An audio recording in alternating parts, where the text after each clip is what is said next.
clearly, this is an important test for President Chavez, and a few weeks ago it did seem like a fait accompli.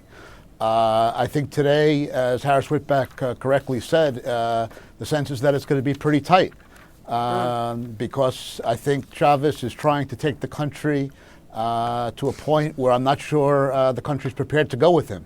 And it's important, isn't it, this? Let me just stop you there, sir, because it's important, this idea that this referendum is going to be close at the weekend, because given his resources and given his ability to get people out in the streets and to vote, a close call over the weekend could reasonably be suggested to be a failure for Chavez to win.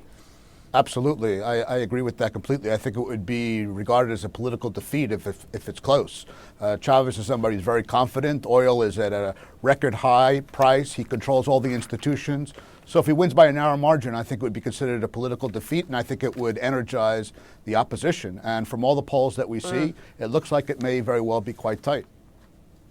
Chavez insists that he has some 26 million people backing him, supporting him. Who are his supporters? And what do you think the demographic that he appeals to is?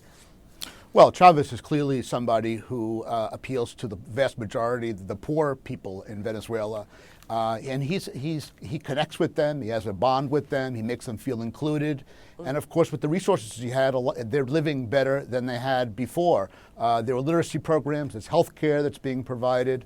And so he's really, I think, touched a real chord in Venezuela and responds to a legitimate grievance. So he's got their support. But many of those poor people who, like Chavez, don't necessarily agree with this constitutional reform referendum. That's the problem. They don't necessarily want to see him in office for life, even though they're grateful for what he's done for them up until now. I wonder whether you would agree with the former Venezuelan Defense Minister Raul Baruel, who recently called this vote a coup. Well, I think it certainly gives enormous, extraordinary powers to Hugo Chavez if it goes through.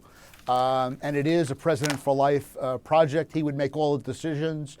He would call this a socialist government, and it's clear even if political parties that do not subscribe to socialism could even be active in Venezuela. So I think it would really limit any kind of potential challenge to him, and whether one calls it a autocracy or authoritarian system, it certainly is. It would consolidate and concentrate his power.